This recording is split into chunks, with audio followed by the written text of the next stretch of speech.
What's up everyone, welcome back to a brand new video. On the last part, we covered the events of the Tournament of Power. Everyone in the group saw some great increases in power beforehand, and this was a great opportunity to test everything out. It seems everyone was able to break their limits, especially Goku, who was able to unlock a brand new power. And this part will be looking more at that, as well as concluding the series. For this video, let's hit a like goal of 3,500 likes, since I do that with pretty much every video. Anyways, let's pick up from here and finish this scenario. Following the tournament, Goku and Vegeta go back to training with Beerus and Whis. Obviously, it is a huge goal of theirs to improve Wrathful God to make it as efficient and as powerful as possible. It seems that they have no limits with this form, and they could probably do some really great things with it if they keep training with it. But as for Goku, he also wants to work towards something else. He used Ultra Instinct in the tournament, and he wants to get access to that again. This is the one thing that he's seen that is actually above Wrathful God in terms of power. Who knows, maybe he can access it again, maybe he can combine the two. The possibilities seem crazy, and he's hyped up for it. While Vegeta's just there trying to catch up to Goku once more, but he may have found his own ways of doing so. Of course, these two aren't the only ones training. Back on Earth, Piccolo, Gohan, and Cargo are also training themselves. After unlocking Wrathful Super Saiyan 2, Gohan continues working on this to try and improve it as well, similar to what Goku and Vegeta are doing with their forms. And as for Piccolo and Cargo, it seems they almost have a grasp on their power, but they're not quite there yet. Thankfully, they're the perfect training partners for each other, plus Gohan's there too. Even if they're not doing crazy training with Beerus and Whis, they're still training and doing very well. One day on Earth, they get a pretty interesting visitor. Amidst their training, they sense some powers coming towards them. Thankfully, it's not anything malicious, and it turns out to be the Galactic Patrol. They're actually looking for Majin Buu. And they get some pretty bad news. Majin Buu is apparently dead. He was obliterated a while ago by Gogeta. And they're wondering why they would need Majin Buu in the first place. So, Mayris begins explaining to them. First, he tells them all about Majin Buu's powers, as well as who is actually a part of him. But more importantly, they learn of the fact that Moro is out there somewhere, and that's the reason they needed Majin Buu. There's a powerful magician going around destroying planets, or at least that seems to be his plan. Piccolo, Cargo, and Gohan decide to offer help. Yeah, they might not be Majin Buu and have the magical abilities that they need, but they're still strong enough. They might be able to find a way to work around Moro's magic. Mayris tells them it might be dangerous, but they don't care. This is the better option after all. What, are they just gonna let him go around doing what he does? They should at least try and do this. So the three of them go with the Galactic Patrol, and they're surprised to learn that he's actually heading to Namek right now. Cargo's a bit concerned to hear about this. He's definitely going for the Dragon Balls. He doesn't want to watch his people get destroyed again. Nor does Piccolo. This only motivates them more to defeat Moro. They'll try whatever's possible, and they're not going to stop until they actually defeat him. After some time, their ship arrives there, but they're actually a bit too late. Moro's already there and he's got a head start. The destruction has already begun. Piccolo and Cargo immediately head out, not wasting any time. Before he follows them, Gohan asks Mayris if there's anything they should know about in terms of his magic. They don't know too much about it, besides the fact that he can steal people's energy. They need to figure out a way to work around that. That's his deadliest technique. It sounds like it'll be tough, but Gohan's not going to give up. He follows Piccolo and Cargo as they chase down Moro. The two Namekians greet him, and Moro laughs. What, there's more Namekians trying to fight him? That didn't work so far. But something's different about these two. As they start fighting Moro together, it turns out that they're actually pretty strong, way stronger than any other Namekian that he's faced so far. But more surprisingly, another fighter comes in, and it's not a Namekian, it's a Saiyan, or at least what appears to be one. You can't tell what Gohan is when he's in his Wrathful Super Saiyan form, with Gohan even powering up further into Wrathful Super Saiyan 2. The three of them fight together, trying their hardest to defeat Moro. And at first, it seems like they're actually going to accomplish this. With the three of them combined, their power is enough to overwhelm him. But the tide of the battle begins turning once Moro starts using more of his techniques. He's going to start stealing their energy. It's the only way out of this, it seems. He actually commends them for their power. They're quite strong, and their energy made for a nice snack. Thankfully, he didn't get too much energy from them, but it's still a significant amount, and this leaves the three of them drained, not able to fight anymore. Cargo can't even try healing them. Besides the fact that his healing is pretty weak, he has no energy himself right now. Luckily, some other Namekians come by and help them. As this is happening, Moro goes and gets the Dragon Balls, finally collecting all 7 and asking for his wish. By the time these three fighters are back in action, it's already too late. They see Purunga in the sky. Cargo's infuriated, flying off to try and fight him. Piccolo and Gohan try and chase him down. They can't fight him right now, he's too strong. Even if they did, they would just be giving him more energy. It's not like they'll get there in time anyways. They're not going to be quick enough to intervene and stop the wishes. Cargo's disappointed, thinking that the two of them are giving up, but they have a better plan. They're going to cut their losses here on Namek. Obviously, they have the ability to restore all the destruction. They just need to make a wish back on Earth. For now, they should retreat, going back to Earth and getting stronger, as well as warning Goku and Vegeta to get them involved. If they go into fight now, they might die, and they'll just be giving Moro more energy. Maybe they can even retreat with some Namekians. So they end up going with this plan. The patrol helps save all the Namekians left here. Mayris does try to fight Moro one last time, but it doesn't work. He's far too strong right now after getting his wishes, and of course, all the prisoners have escaped too. He agrees with Piccolo and Gohan's idea to go back and retreat. Cargo hopes this is going to work, but everyone seems confident. Piccolo and Cargo decide they're going to stay with the Galactic Patrol to train. Mayris seems like he has some stuff that he could teach them. And maybe they could finally unlock this power they're trying to get. And as for Gohan, he's going to go back to Earth. He has a great idea of who he can train, Goten and Trunks. They did try and want to unlock Super Saiyan 4 once they're actually fused. And maybe he could help Gotenks accomplish this, even if the two of them can't do it on their own. And obviously, a warning is sent to Goku and Vegeta. They remain on Beerus' planet, continuing their training. While Goku continues trying to perfect Ultra Instinct, Vegeta tries a different path. Okay, if Moro's absorbing energy, maybe he should try using the Hakai. If he can get a grasp on how to use that might actually be the key to defeating Moro. Either way, the two of them have good goals in mind. Gohan ends up back on Earth and begins training Goten and Trunks. They're excited. They've wanted to learn Super Saiyan 4 forever, even if it's only when they're fused. But as their training's going on, some of Moro's crew ends up on Earth. And they don't really last too long. With Gohan and Gotenks there, it's pretty much a wash. But this does give them some good news. It seems like they're going to have at least 2 months to train before Moro gets there. He's going to give them some time. They are great snacks after all, and if he lets them train and get stronger, he'll be able to eat more once he's there.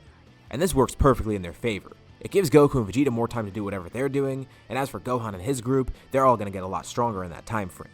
Plus, they can even gather up the Earthlings and have them train too. All this while, of course, Piccolo and Cargo are with the Galactic Patrol. Mayris is trying to teach them stuff. He can sense they have trace amounts of godly energy in them, and they're surprised. How is he able to sense that? That's not something that any mortal can sense. This guy's pretty odd. And crazy enough, it seems like he could actually use Ultra Instinct, that thing Goku was using before in the tournament. And Piccolo's pretty quickly able to deduce what's happening here. This man's able to sense godly energy and he can use Ultra Instinct. Is he an angel in disguise maybe? And Mayris doesn't even lie, he confirms this. He knew these two seemed pretty smart, and they'd probably see through his disguise.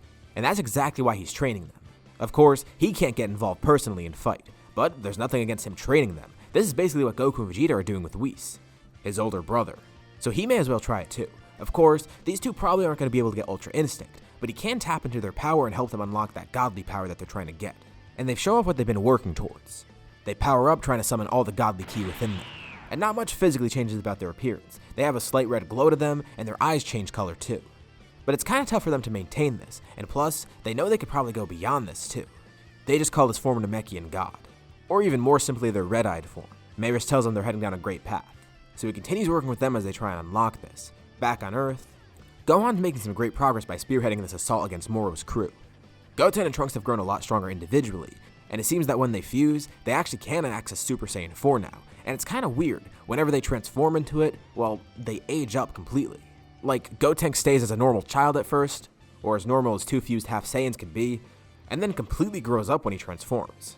Gohan did experience something similar. It was weird, but kinda cool in a way.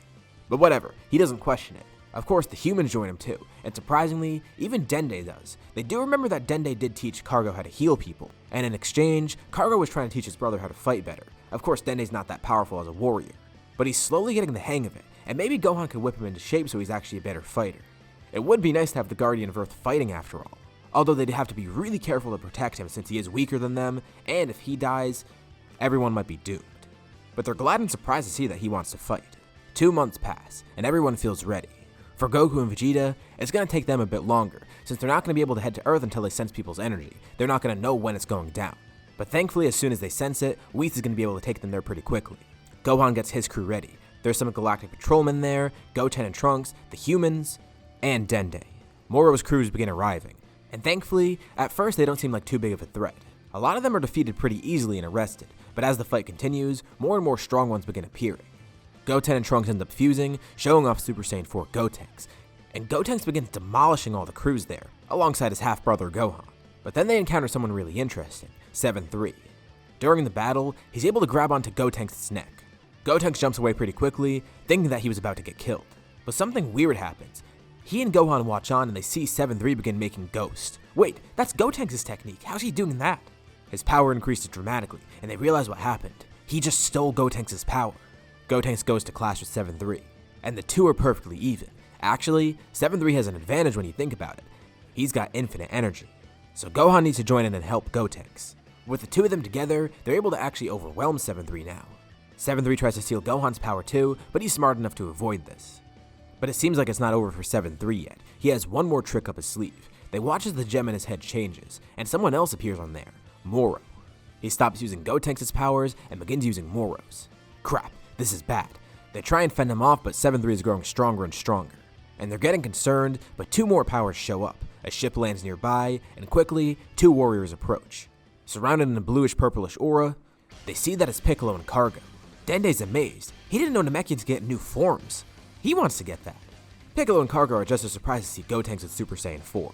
It seems everyone's made great progress with their training. The four of them fight together. And since there's so many against 7-3, they're able to completely overwhelm him now, even with his energy absorption.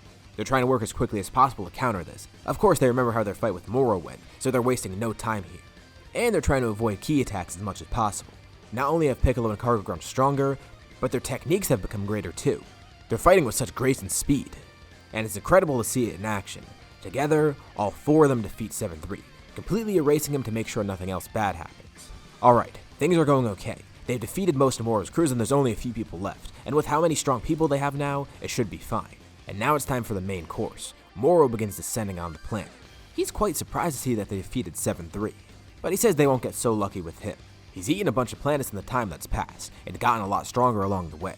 And even if they're stronger, who cares? It's just more energy for him to absorb. He's just gonna get stronger and stronger the more he fights them. But for some reason, the four of them seem pretty confident. He begins the fight, wondering if they have some trick up their sleeves, and it doesn't seem like it. They are pretty strong, and they give Moro a fun time as he fights them. And eventually he begins slowly draining their energy. It's a bit tough at first since they're able to counter it by attacking him mid-absorption, but slowly, they begin getting weaker, and Moro begins draining more and more at a faster pace. But they still haven't given up yet. He wonders what's with this willpower, and suddenly Moro freezes mid-battle. He senses a presence that makes him shiver. He turns behind him, looking to see nothing. Then, he feels 3 rapid punches to his back, knocking him forward as he stumbles. He lifts his head up and sees Vegeta standing in front of him. His hand is glowing with purple energy, and he's in his wrathful god form. Moro quickly jumps back as fast as possible, as Vegeta destroys the ground in front of him. But as Moro stumbles back, he bumps into someone. He turns around and sees Goku there. Who are these two people? And while Goku and Vegeta would have loved to fight this guy to his full potential, they can't screw around here. Surprisingly, Goku's an Ultra Instinct Omen. He's been able to access it at will. Sure, he doesn't have the white-haired form, but this is great enough. And even more surprisingly, Vegeta just used that technique that Beerus uses. He used the Hakai, it seems. And that's why Moro was so terrified. He sensed not only Goku's presence, but also Vegeta's destructive tendencies. He swings an arm at Goku trying to attack, lunging it through his chest, but as soon as it hits, Goku just vanishes, appearing above Moro's head, spinning around and kicking him. They've already worked out a great plan. Goku will go in close, working as bait, and Vegeta's going to try and find an opening to erase him. And the great thing is, with Vegeta's energy, it's not like Moro's going to be able to absorb it. Moro seems terrified of it, not only because of the potential that he might be erased, but also he can't eat this kind of energy. He's not going to try to eat Hakai. That's just bad news. The two work together. Moro tries desperately attacking Goku, but nothing works. And the 4 other fighters help too, with Dende even healing them mid-battle. Unfortunately, Gotenks defuses, but Goten and Trunks fight together trying their best. And they've still got Piccolo, Cargo, and Gohan there too. They're all getting some great hits in, and now that they're fully healed, they're back at their max power. Goku is serving as a great bait, while these 5 fighters completely overwhelm him in terms of power, injuring him along the way. Gohan raises a finger up in the air, creating a galactic donut, and Goten and Trunks follow suit. Goten and Trunks bind his arms, while Gohan binds his legs. Moro's able to try and break out of it quickly, but this did help as it stunned him mid-battle, with Goku weakening him more and more. Once again, Moro swings his arm at Goku, but his arm suddenly disappears. Crap, how could he forget? He's so overwhelmed that he completely forgot to look out for Vegeta. He looks back and there's a hand in front of his face once more. Vegeta doesn't even say anything, he just smirks. The entire area is illuminated purple. Moro screams as he's erased, creating a massive explosion, leaving nothing but dust behind. Vegeta and Goku power down, telling everyone they did a good job. Everyone's elated to see how much everyone's grown in terms of power. It has been 2 months after all since they've all seen each other. Mayris looks on happily too. Glad to see all these celebrations. Dende even then gathers her Dragon Balls, wishing to restore everything back to normal. Even if they didn't have Majin Buu and the Grand Supreme Kai to help them, everything went perfectly well. These mortals in Universe 7 are pretty interesting, especially those Saiyans. And with that, we can end off the series here. So, what did you guys think about this part? Leave any thoughts in the comments below. I'll be sure to check them out to see what you guys think. As always, if you liked the video, be sure to drop a like. And let's try to hit that like goal at the beginning of the video since it lets me know you want to see more like this. If you haven't already, why not subscribe? as well as hitting the bell icon so you're notified about any future uploads on my channel, including more videos like this one. Anyways, thank you all for watching, thanks for supporting this scenario, and I'll see you all in my next video.